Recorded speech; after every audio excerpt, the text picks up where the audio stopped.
احناف کہتے ہیں قربانی کے لیے گائے اور بھینس کی عمر 2 سال ہونا ضروری ہے، جبکہ غیر مقلدین کہتے ہیں 2 دانتہ ہونا ضروری ہے۔ ان کی دلیل لا تذبحوا الا مسنہ ہے، ہماری دلیل کیا ہے اور ان کی دلیل کا جواب کیا ہے؟ یہ روایت صحیح مسلم میں ہے، لا تذبحوا الا مسنۃ الا ان یعصر علیکم فتذبحوا جزعۃ من الظأن، حضرت جابر کی روایت رضی اللہ عنہ۔ لیکن اس روایت کو غیر مقلد آدھا پڑھتا ہے، اس لیے وہ دلیل بناتا ہے، یہ دلیل ان کی نہیں ہے، یہ دلیل ہماری ہے۔ وہ اس روایت کو آدھا پڑھتے ہیں، میں پورا پڑھ دیتا ہوں۔ حضرت جابر فرماتے ہیں اللہ کے رسول نے فرمایا لا تذبحوا الا مسنہ، قربانی میں جو جانور ذبح کرو وہ مسنہ ہو۔ مسنہ کسے کہتے ہیں؟ غیر مقلد ترجمہ کرتا ہے سن دانت کو کہتے ہیں تو دانت والا ہو، جی نہیں، سن کے 2 معنی ہیں، سن سے ہو، مسنہ سن سے ہو معنی دانت والا، مسنہ سنین سے ہو معنی عمر والا۔ آپ کہیں گے آپ سنین سے لے رہے ہیں، دلیل اگلا لفظ ہے الا ان یعصر علیکم فتذبحوا جزعۃ من الظأن۔ حضور نے فرمایا مسنہ ذبح کرو، مسنہ نہ ملے تو 6 ماہ والا ذبح کرو، 6 ماہ والا، 6 ماہ عمر ہے تو مسنہ بھی عمر ہے، نہ ادھر دانت ہے نہ ادھر دانت ہے۔ یہ حدیث پورا پڑھیں، اور یہ ترجمہ میرا نہیں ہے، یہ فقہا کا ہے، اور امام ترمذی ابواب الجنائز اس کے تحت فرماتے ہیں وَبِذَلِكَ قَالَ الْفُقَهَاءُ وَهُمْ أَعْلَمُ بِمَعَانِ الْحَدِيثِ۔ یہ ترجمہ فقہا نے کیا ہے اور فقہا حدیث پاک کو زیادہ جانتے ہیں، تو اس لیے ہماری یہی دلیل ہے، یہ دلیل ہماری ہے اور پوری دلیل ہے۔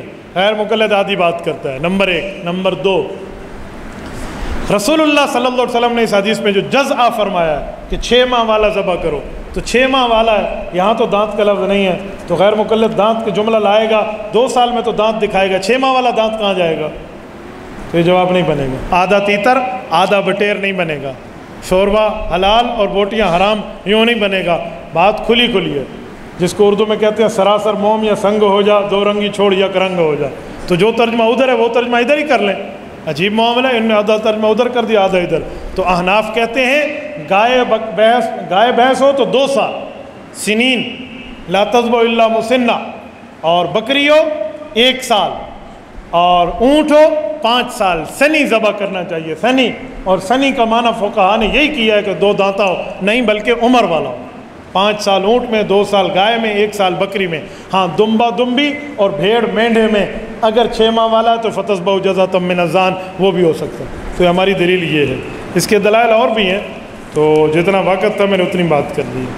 دین کے طالب علم کا دوران طالب علمی لڑکا اسکول میں چلا گیا اور دین کے طالب علموں کو چھوڑ دیا، وضاحت فرمائیں۔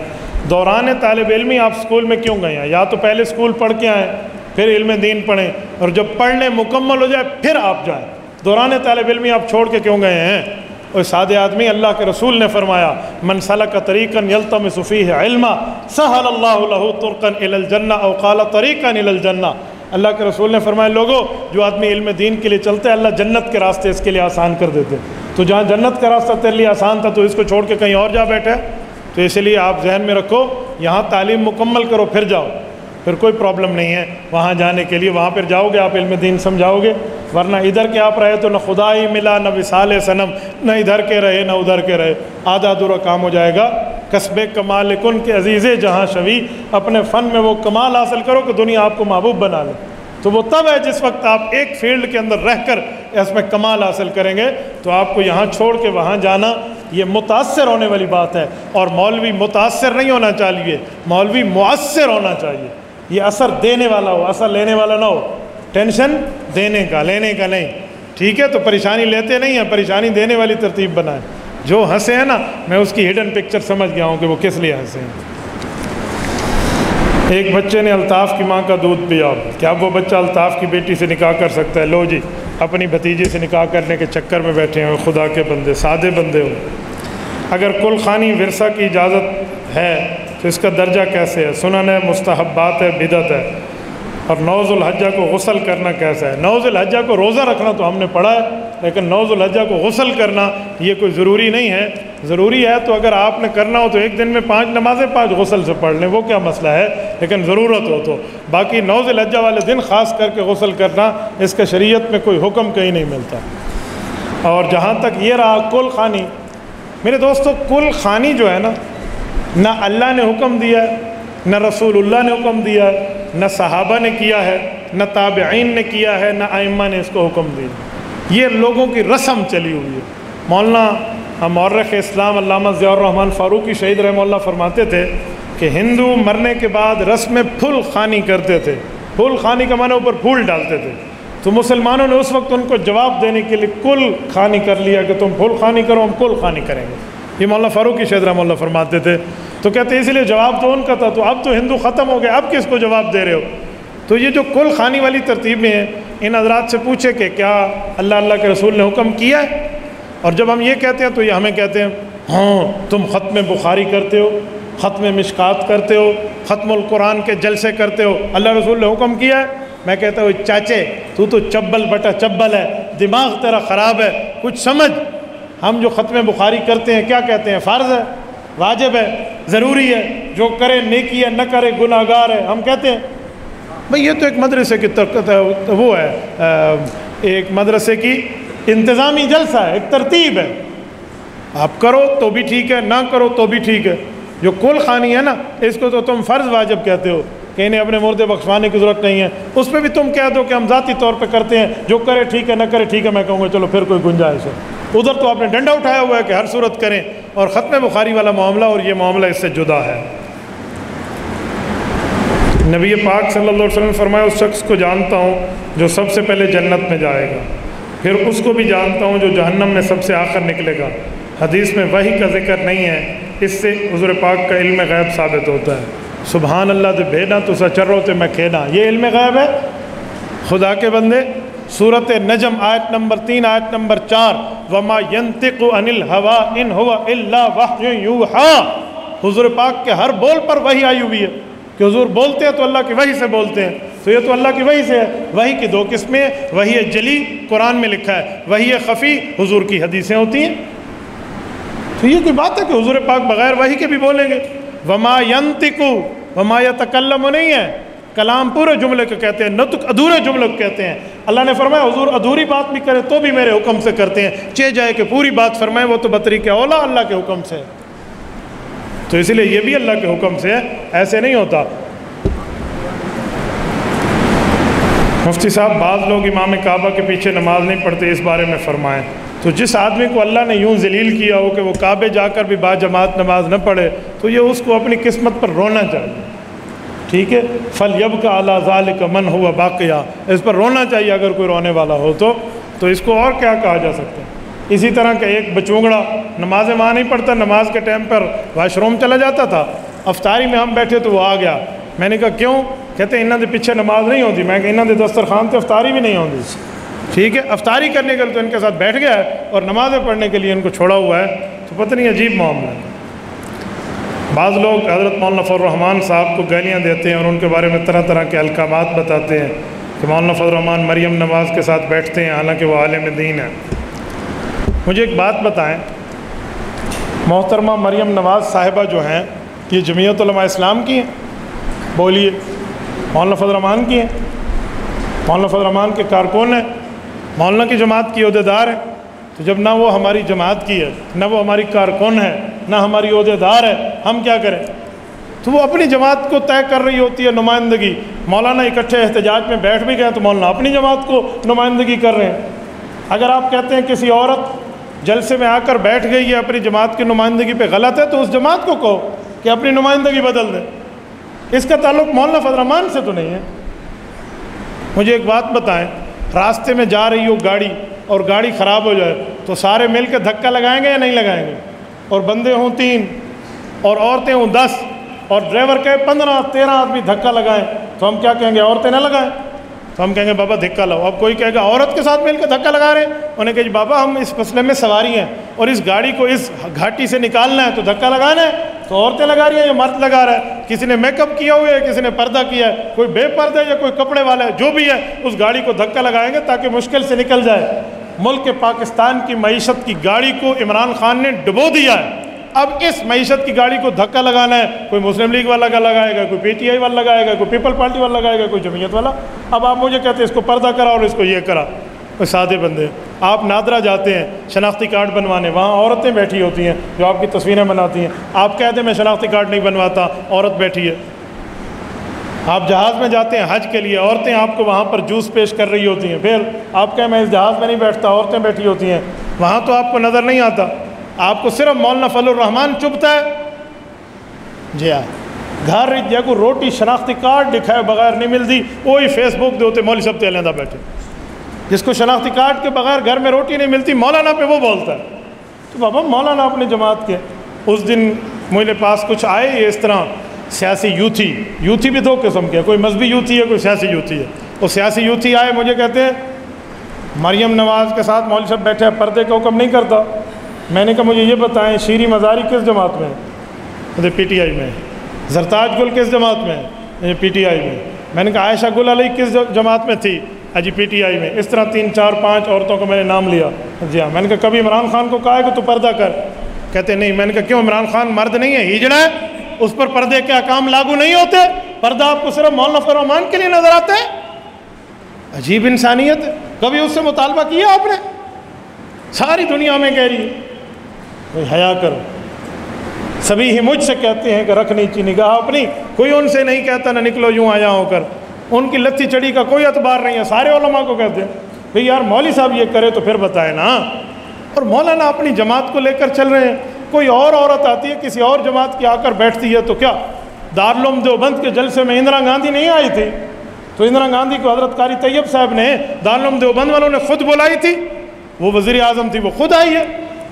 تو بھائی اگر ہمارے جلسے میں بھی وہ عورتیں آ گئی ہیں تو اپنی جماعت کی نمائندگی کر رہی ہیں, ہماری جماعت کی نہیں. ڈوبی ہوئی معیشت کی گاڑی کو دھکا لگا رہی ہیں. ہاں ہماری عورت کو بیٹھے, ہم کوئی بے پردہ بات کریں تو تب نظر آئے تو کوئی ہمیں کہنے پہ تیار. اچھا ایک جملہ مزید کہتا ہوں. تو آپ کو اتنا پتہ چلتا ہے کہ مولانا فضل الرحمان عالم ہے, تو آپ کو نہیں پتہ کہ عالم اپنے علم پہ عمل کرتا ہے, اس کے پاس بھی کوئی دلیل ہوگی. تو تمہیں کس نے کہا اعتراض کرنا شروع کر دو؟ جب مولوی بھی مانتے ہو, مولویوں کا قائد بھی مانتے ہو, تو ان کے پاس بھی تو کوئی دلیل ہوگی. تو ان سے جا کر پوچھ لیں, آپ کو بتا دیں گے. نہیں, ان کے خلاف بک بک کرتے ہیں, ان کے خلاف بولتے رہتے ہیں, لیکن ان سے پوچھنے کی زحمت نہیں کرتے. تو ان سے جا کے کوئی پوچھ لے, معاملہ صاف ہو جائے گا. جزاکم اللہ تعالی. بعض لوگ کہتے ہیں کہ فقہ حنفی کے مطابق فاسق فاجر کے پیچھے نماز جائز ہے, تو داڑھی کٹوانے والا فاسق فاجر ہے, اس کے پیچھے نماز جائز کیوں نہیں؟ فاسق کی 2 قسمیں ہیں, خفیہ اور اعلانیہ. داڑھی کٹانے والا اعلانیہ فاسق ہے, اور عام گناہ کرنے والا چھپا ہوا فاسق ہے. فاسق معلن کے پیچھے نماز نہیں ہوتی جو اعلانیہ گناہ کر رہا ہو, لیکن ایک چھپا ہوا ہے. ایک بندہ مجھے نماز پڑھا رہا ہے, وہ چھپا ہوا گناہ گار ہے, مجھے نہیں پتہ, آپ کو نہیں پتہ, نماز ہوگی نہیں ہوگی؟ ہو جائے گی اگرچہ فاسق ہے. لیکن ایک بندہ فاسق ہے اعلانیہ, سب کے سامنے زنا کر رہا ہے, تو آپ اور ہم پڑھیں گے اس کے پیچھے نماز؟ تو بھائی یہ جو داڑھی کٹانے والا ہے یہ فاسق معلن ہے, وہ اعلانیہ گناہ کر رہا ہے, اس لیے, اور چھپے ہوئے گناہ کرنے میں فرق ہے. اجماع کا منکر کافر ہے, تو 20 رکعت تراویح اور طلاق ثلاثہ پر اجماع ہے, تو غیر مقلد کو آپ کافر کیوں نہیں کہتے؟ بابا میں تو نہیں کہتا, کیونکہ ہمیں پتہ ہے کہ اجماع کی 4 قسمیں ہیں, اور اس میں سے کس قسم کا منکر کافر ہے اور کس کا منکر فاسق ہے, اس کا فرق ہے. الاجماع علی 4 اقسام. آپ نور الانوار اٹھا لیں ملا جیون کی, کہ جو وہ ہے اجماع کئی قسم پہ ہے. فالاقوى اجماع الصحابۃ رضی اللہ عنہم نصا بان یقول کل واحد منہم اجمعنا علی کذا فیکون کالآیۃ والخبر المتواتر حتی یکفر جاہدہ کاجماع علی خلافت ابی بکر. یہ صفحہ 222 اٹھا لیں بحث الاجماع نور الانوار کی. تو وہ کہتے ہیں اجماع کی پہلی قسم کا منکر کافر ہے جو اجماع نصی ہے. اجماع نصی کا معنی ایک صحابی جملہ بول دے اور سب کہہ دیں یوں ہے اجمعنا علی کذا, سب نص کے طور پہ بول لے, تو حتی یکفر جاہدو, اس کا منکر کافر ہے. جیسے ابو بکر کی خلافت اولا کا انکاری, اس نے مثال دی ہے.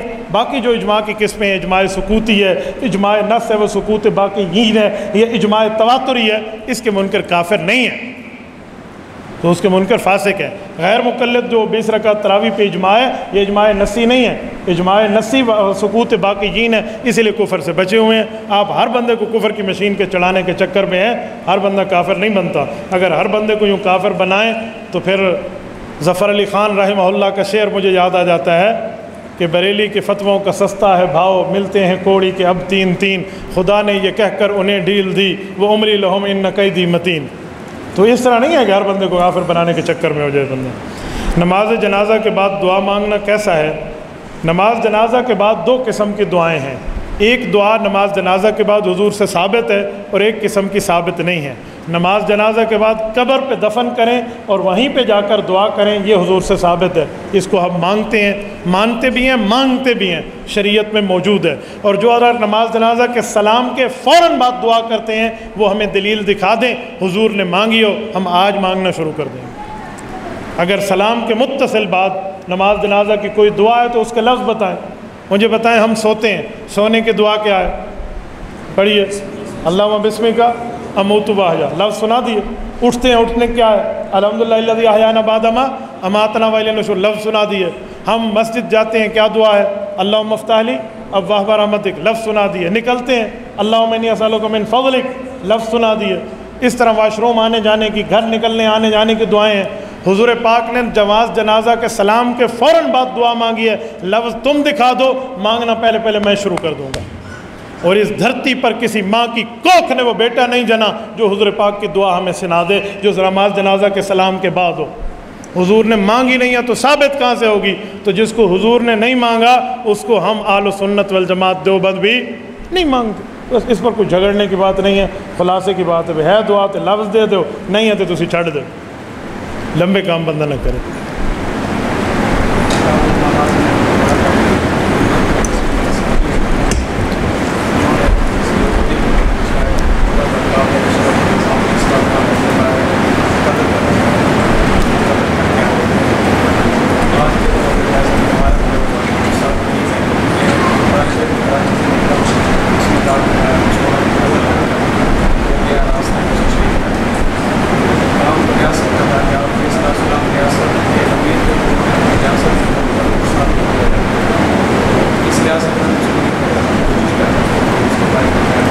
آپ نے سوال کا جواب دے دیا کہ حضور پاک علیہ السلام بطور ریاست بیٹھے تھے تو حضور نے اجازت دے دی.